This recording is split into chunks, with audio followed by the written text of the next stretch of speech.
جا پێغەمبەری خوا صلی الله عليه وسلم فێرمانی کردووە ئەم نوێژە چۆن بکەین بادەم ئەوەندە پاداشتەکەی بێ ئەوەندە گەورە بێ یەکەم شت ئێمە تایبەت نیە بەمانی ڕەمەزانەوە ئەم نوێژە لە ڕەمەزانە بیکەی لە غەیر ڕەمەزانە بیکەی ئەم خێرە هەر دەستەکەوێ ئەمە پەیوەندی بە ڕەمەزان و لەیلەتول قەدرەوە نییە هەموو کاتێ دەکرێت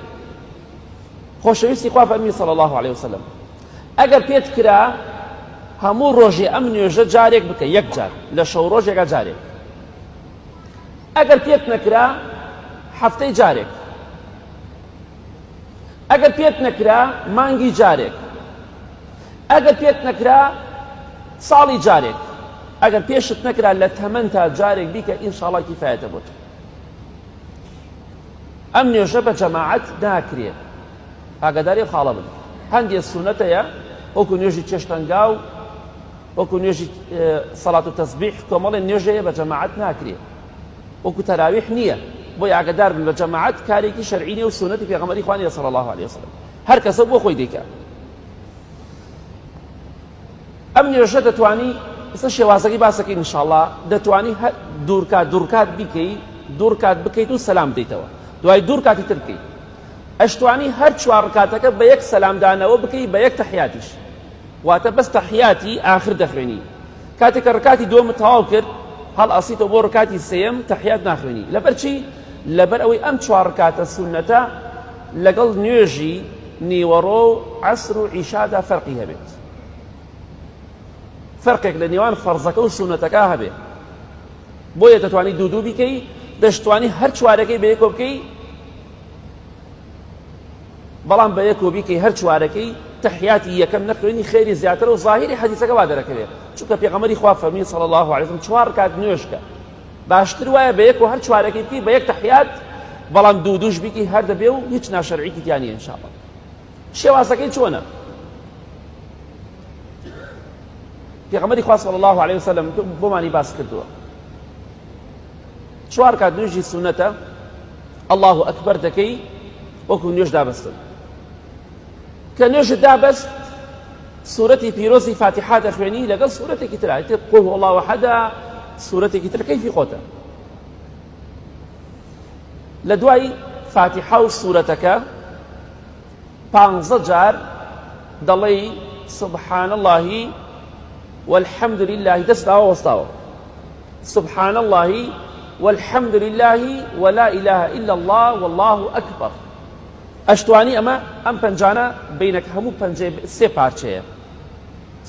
أم بيناني سي أما الشش بو أما النو أما دوانزة و پانزة أتواني زانان باسك رحمة إخواني بس سي جار خينات أم پنجه تو جياكيتو يعني هو سي جار طاو أو الشش طاو أو النو طاو أو دوانزة طاو أو پانزة طاو أبم شوية لدواي فاتحة وبون نقول هو الله أحد 15 جار دەڵێی سبحان الله والحمد لله ولا إله إلا الله والله أكبر ئەم جا چێکی دەست هەر وەستاوە کە تەواو بووی 15 جار دەڵێی الله أكبر ئەڕۆی بۆ ڕکوع سبحان ربي العظيم دەخوێنی 3 جار ئیتر زکریتر دەخوێنی ڕکوعەکەی فی خۆتە دوای کە سبحان ربي العظيم تخوێنە لەوێشا 10 جار بس دوای فاتحة 15 تر هەمووی دەدەیە 10 جار دەڵێی پشتت چەماوەتەوە هەڵناسیتەوە بۆ سەمیع الله 10 جار دەڵێی سبحان الله والحمد لله ولا إله إلا الله والله أكبر أما 25 جار خلاص تبقى سمع الله لمن حمده ربنا لك الحمد حمدا كثيرا طيبا مباركا فيه لويش دست شور دكيتوا 10 جار دەڵێی سبحان الله والحمد لله ولا إله إلا الله والله أكبر أما 25 جار الله أكبر دەکەی ئەڕۆی بۆ سەجدەی یەکەم دوای سبحان ربي الأعلى دوای کە دوعای شتێتەکەی کەیفی خۆت هەر دوعای دەکەی دوعاکان کە تەواو بووی ئەمجا 10 جار دەڵێی سبحان الله لە سەجدەی یەکەمە والحمد لله ولا إله إلا الله والله أكبر ئەمجا الله أكبر دەکەی خەڵاسیتەوە بۆ بینی سەجدەکان ئەمە 45 جار لە بینی دوو سەجدەکە دوعا دەخوێنی بۆ منە سونەتە بڵێ ربی اغفر لي ربی اغفر لي یا هەر دوعایەتت دەکەی بیکە لە بینی دوو سەجدەکە دەست ئاوا دەکەیتەوە وەک تەحیات نایوەستێنی ئاوا دەست دەکەیتەوە لەبان ڕانت دایەنی 10 جار دەڵێی سبحان الله والحمد لله ولا إله إلا الله والله أكبر أما 55 جار الله بركي روي السجدي دوم سبحان ربي الأعلى دخويني دجا دلي سبحان الله والحمد لله ولا إله إلا الله والله أكبر أما 65 جار للسجدي دوم الله بركي هلصي توا شلون بۆ تەحیات دانیشی بەڵام دەستت هەر ئاوایە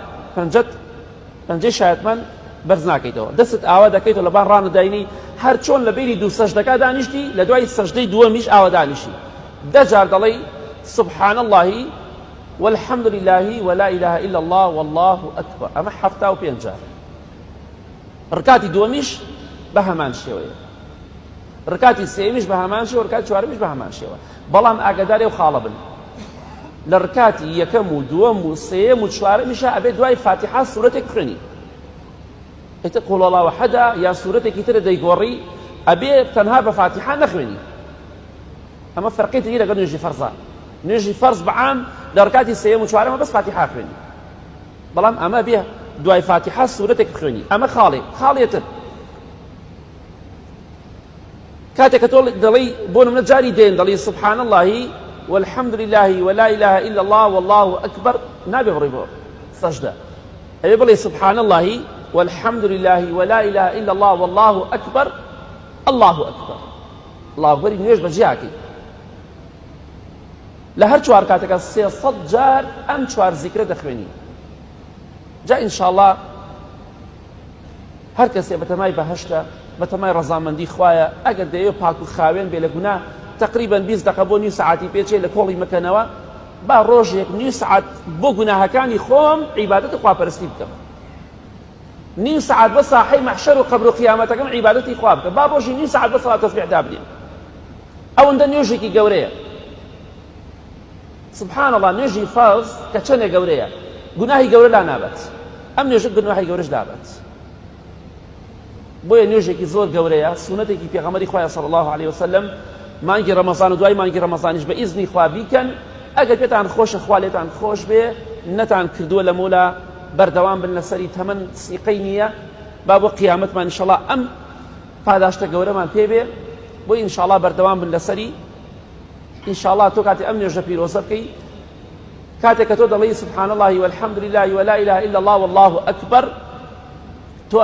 300 جار خوێناوتە خوای گەورە لە هەموو گوناهەکانت خۆشە بێ و لە بەهەشتا 300 داریشت بۆ نێژدێت ناو بەهەشتا بۆیە خۆشەویستان دەست خۆتانی مەدەن ئینشاءالله بە ئیزنی خوای گەورە هەر بە سبحان الله کە 300 دار